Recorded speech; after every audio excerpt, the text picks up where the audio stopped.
이번 정부 들어서 있을 수 없는 민간인 무인기 사건이 발생했습니다. 매우 어려운 상황 속에서도 우리 국무위원 여러분의 뛰어난 역할 그리고 우리 국민 여러분의 협조 덕택에 안정적 상태를 잘 유지하고 있습니다. 감사하게 생각합니다. 지난달 수출이 최초로 800억 달러를 돌파했습니다. 올해 1분기 수출액도 분기 기준으로는 처음으로 2천억 불을 넘어섰습니다. 대외 여건이 매우 악한 상황 속에서도 우리 경제가 강인한 저력을 발휘하고 있습니다. 그러나 중동 전쟁 장기화의 충격이 민생 경제 전반으로 확대되고 있습니다. 당장 종전이 이루어진다 해도 전쟁의 상처는 오랜 기간 지속될 것으로 보여집니다. 따라서 취약계층의 어려움을 세심하게 살피는 노력과 함께 대외 변수와 지정학적 리스크에 취약한 우리 경제 구조를 근본부터 새롭게 개편하는 경제산업 대전환에도 속도를 내야 되겠습니다.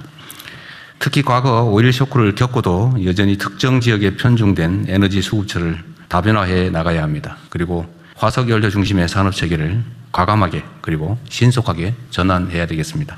IMF 외환위기를 IT 강국 도약의 계기로 삼았던 것처럼 이번 중동발 위기를 재생에너지 강국으로 나아가는 기회로 만들어야 되겠습니다. 관계부처는 에너지 수급 다변화와 재생에너지 중심의 에너지 대전환에도 속도를 내야 되겠습니다.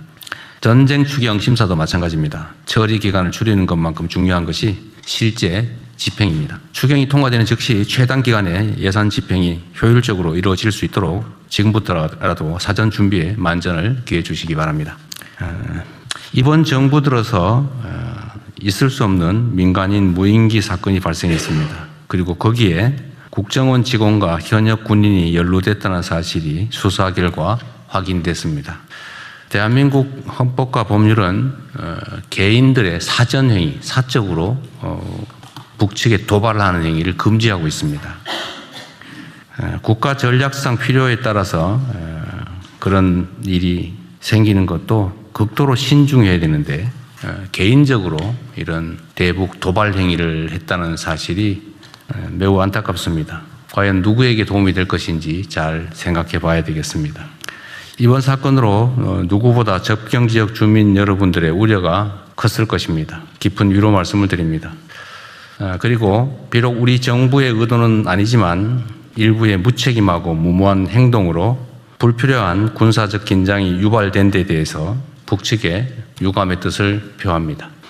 관계부처는 유사 사례가 재발하지 않도록 즉각적인 제도 개선과 함께 당장 집행 가능한 조치를 신속하게 취해 주시기 바랍니다.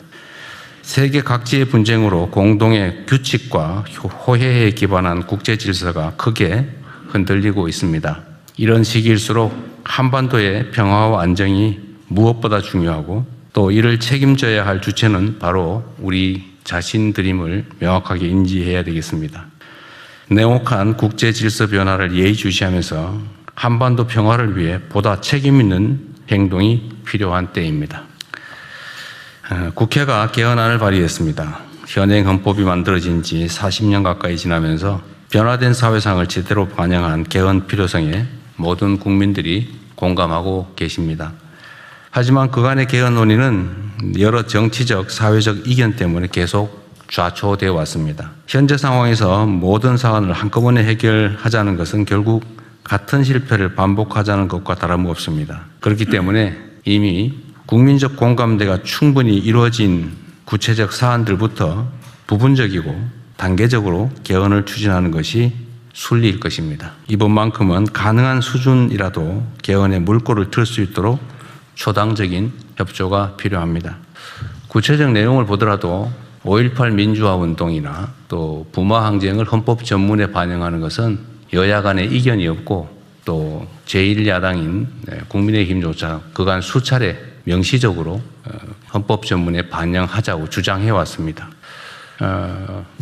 계엄 요건을 강화하는 헌법 개정에 대해서도 이견이 없을 것입니다. 얼마 전에 국민의힘 측에서도 계엄에 대해서 반성의 뜻을 표한 바가 있기 때문에 다시 그러한 국정 문란이 발생하지 않게 하는 것은 역시 이견이 없을 것으로 보여집니다. 지방자치 강화 부분도 역시 마찬가지로 이견이 없고 특별히 이해관계가 충돌할 가능성이 없습니다.